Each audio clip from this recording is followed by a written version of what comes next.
stand with Neville Loosemore with his car. Let's milk him for some information. What's happening here? What's happening with the tour? How does he see himself for 2019, handling all the newcomers, all the fast cars? Neville, there's lots of newcomers. There's youngsters that are quick. What's your feeling with that? Yeah, Ismail, it's actually awesome. We've probably got about 10 new cars that are coming along with new drivers. We've obviously got 2 youngsters coming from Namibia as well that will hopefully join us as well. So it's great. Who are they? Name it's Wilro and Yandre Dippenaar. Okay, how old are they? I don't know the exact ages, but they... You say young, I'm expecting 18-year-olds. No, I don't think they're 18, but they're younger than me. So anything younger than me is young, you know. Okay. And Marnus, he's a youngster, he's 18. He's got his own car now. France is coming back. I interviewed France. What's your feeling with France coming back? Do you think it's going to make things tougher, more juicier up front? What's your feeling there? Personally, I think it's brilliant. Brilliant because I rate France as the most complete racing driver in South African Oval. I really do. I've said it to him many times. In the car. Outside the car, he's been involved in a few things, off the ball incidents that he shouldn't have. And obviously he's now been punished for it. But in the car, I think his track record speaks for itself. The days from a 2-liter hot rod to where he is now, it's been great. France is quick. He's exceptionally quick. So it's brilliant to have France back. Siafi brought another step forward to the game, I reckon. That's what I think. What do you think? Siafi coming in and setting the pace he did. I don't think he brought another step back. I think he brought a giant leap back. We always knew that the moment he got involved and put his heart behind it and did his own car, he'd be quick. And he came out in a new car last year and he set goals. He destroyed lap records. He went faster everywhere. He just set a level that the rest of us have battled to follow. And I'll be honest, we found it difficult to catch up, and we've had an accelerated program where we've developed stuff and looked at trying things and had to think out of the box, and we've had to do a whole lot of things to try and catch him, but it's crazy. And I'll tell you this, the guy that beats Siafi in the championship this year, if it were to happen, would be the best racing driver South African Oval has ever seen. Do you think someone like Kosi Veyer's coming back to the series? Look, he had an opportunity, but now it's on a higher level, definitely a higher level at step. The game is faster. Do you think someone like Kosi Veyer's would also come and set standards if they come back there? Without a doubt, Kosi is a crazy driver. Look at his accomplishments. He's won titles in virtually every class. He wins 3 or 4 South African championships a year. I'd hate to know how many titles he's won. Kosi is also a great driver. Would you like to see him back in the series? Without a doubt. I would welcome him back, without a doubt. I think he's also learned from some of the things that have happened, and I think perhaps if things were to happen again, he would do it different. Kosi, once again, me and you need to chat. We need to sort this thing out, and we need to get you back in the Hotrods. Sure. It's the toughest form today, and it's even tougher with the standard that's put up by many drivers. I mean, you guys were comfortable actually in front. You and Jason were taking it 2 years ago. Am I right or wrong? To say no, you're 100% right. I mean, 2 years ago, when we just as Jason started, the first year of the championship, it was either Niku, Rudy, or Neville. Yeah. And Jason came along, and he had this crazy start to his oval career in a national hot rod by winning a lot. And to date, he's still won the most events. He's still got the most pole positions.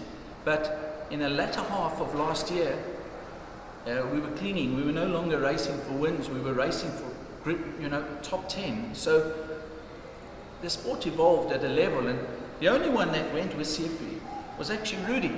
Credit to him. I mean, also old man, a bit older than me. Yeah, but Rudy's got the horsepower. He's got the horsepower. You all need that horsepower, and then maybe you'll be there as well. But you know what?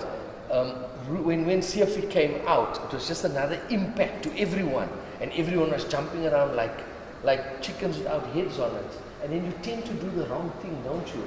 Don't you think you overtune, you overset your car, and maybe that throws you out even more instead of bringing you forward?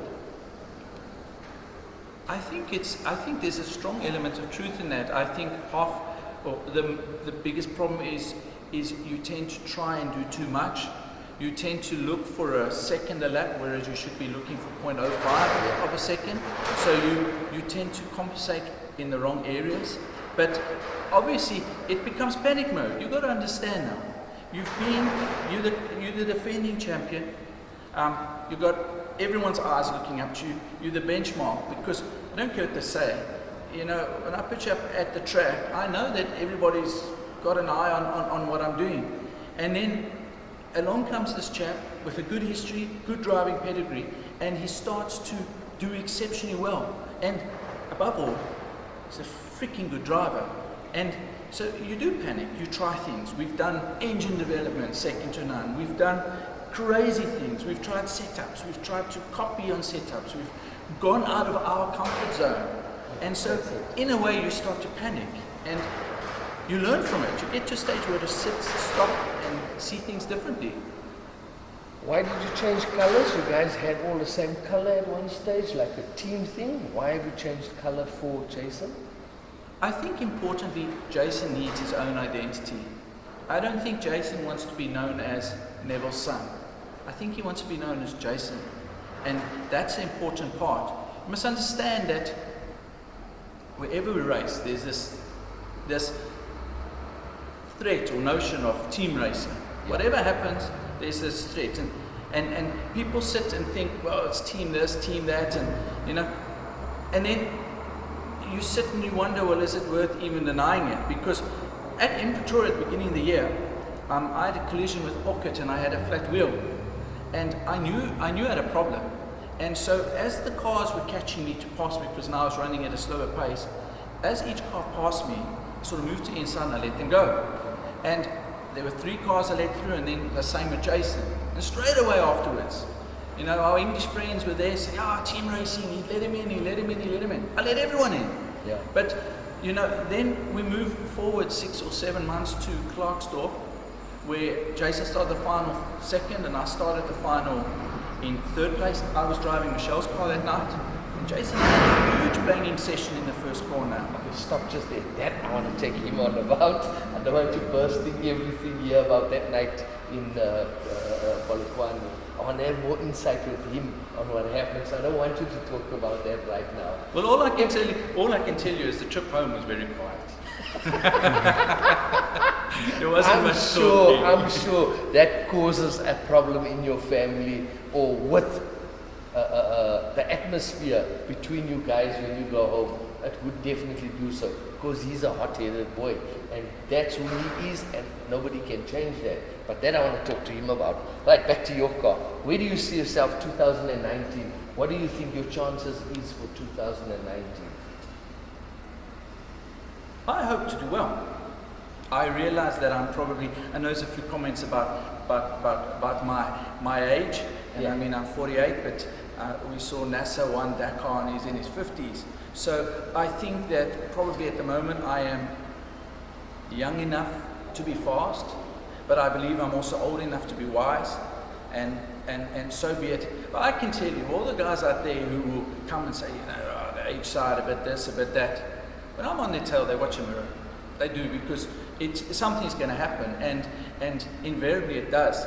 And I'm one of the few competitors to move forward in a race. You know, the race starts, we get going.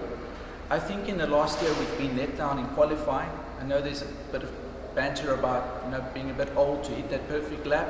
Yeah. But I don't really think it's about that. I think we've been dealing with things that we've created ourselves, where we've perhaps run a setup.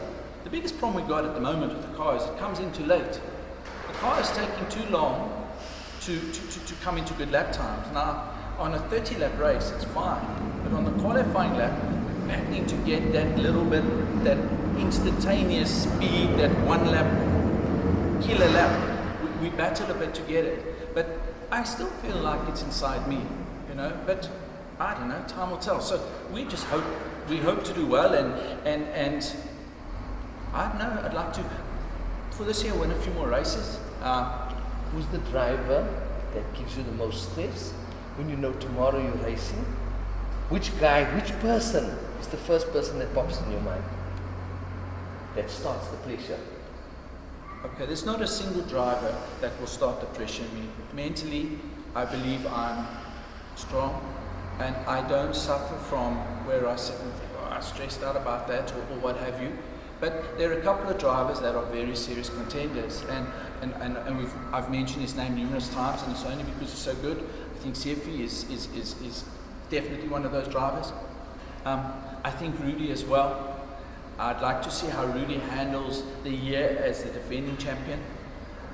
Honestly, I think Jason is exceptionally quick. I think like I said, we lost direction slightly towards the end of last year, and it affected Jason as well. We did probably one or two things that we could have done better, and we went in a certain direction. So we have that. I saw two different Jasons in 2 years.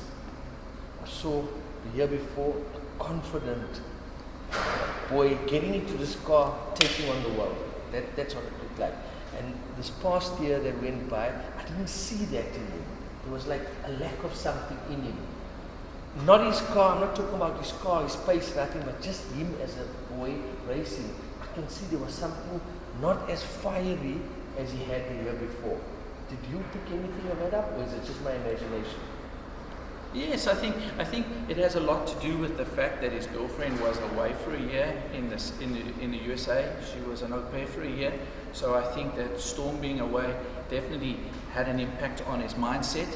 I must tell you that she returned on Saturday or last week. This weekend that's just gone by, she pitched up, and he promptly won with the legends at White Corps. I mean, starting a race 16th and being... What's her name?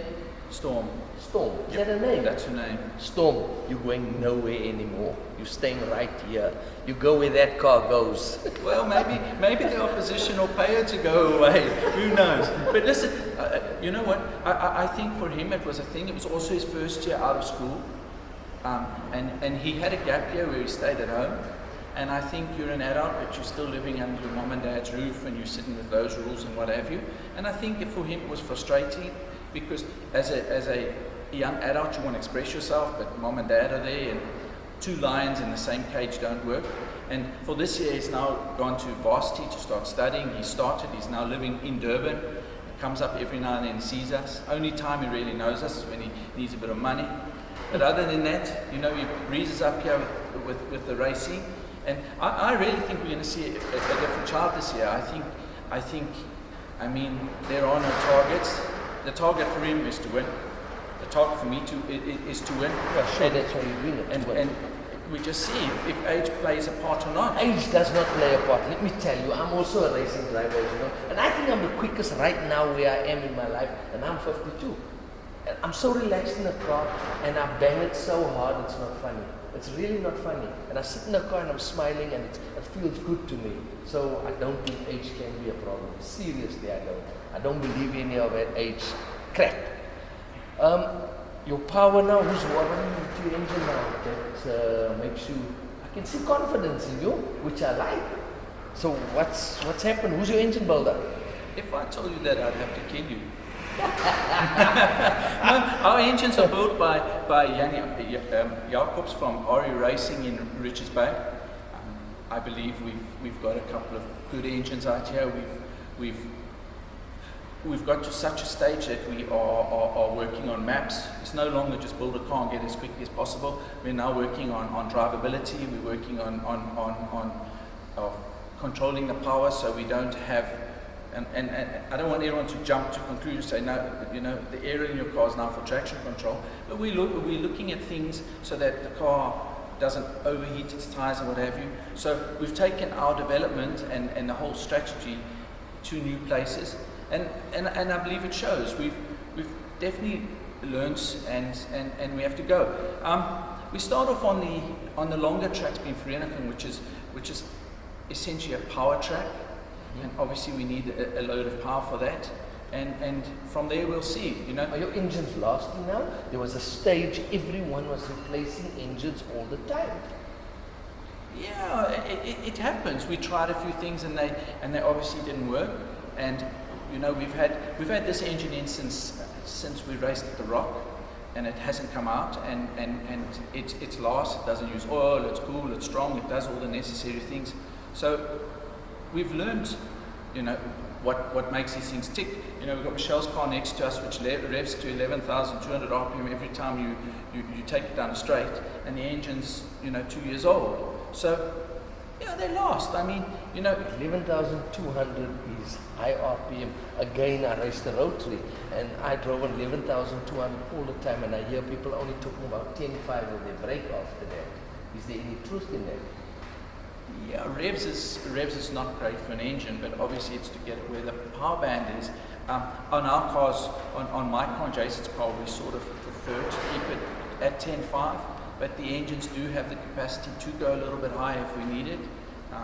And we're probably going to need it this year. You know, there's a couple of quick boys out there, and Yanni van Rensburg's coming back. that's the best news I heard. He's building a Honda. I won't say how many cc's, but he's building a Honda engine to go in his Mazda 1660. I got a feeling that's not a good thing to do. I think come with new stuff. I said to Jody as well, please don't come with an excuse already. You know, build something that can compete. Build something that you know you're going to come and win with. Don't come there saying, I got an excuse already. I'm using an old frame, so I've got an excuse already. That we understand it now where that's out of play. You come to win. You're not coming with no excuses. Do you think you can win this year, 2019? Honestly, I do. Honestly, I do, because I believe that I have the wisdom. I've done it. You know, the hardest part about winning is the pressure of it. Yeah. It's the mental pressure. I've done it. I've got nothing to lose. I've won the Hotrod Tour. I've had the silver ribbon. I've done it. It's done. On the bucket list, it's been ticked off. But you're still here, so which means you need to do it again. 100%. But you know what? It's with that freedom that I will go to the racing. And there's 40 other guys who are all going to have a go at it. Yeah. And that's what's going to make it good, because it's just going to be hard. There are going to be controversial moments. There's going to be outbursts. There's going to be anger. There's going to be finger pointing. There's going to be blow-ups. There's going to be a whole lot of that stuff. It's part and parcel of the sport. And personally, I think that out of everyone who races, I probably handle those things a little bit better than most of them. And so I'm ready for it. Do I want to be involved in that stuff? Of course not. I won't be. I'll pick up the pieces. Well, from this year, we're going to have a camera in the pits. So everything will be on camera. And if there's moments of whatever, it's going to be out there for the people. So I think it'll change something in the guys too. Because they don't just want to be shown out there as aggressive or. I think everyone will calm down a bit, knowing that everything will be out there. So, yeah, Neville, thank you so much for the chat. Thank you. I wish you all the best for the year coming Thank up. you. And I know you spend a lot of money and time in it, and good luck to that. Great. Thank you very much.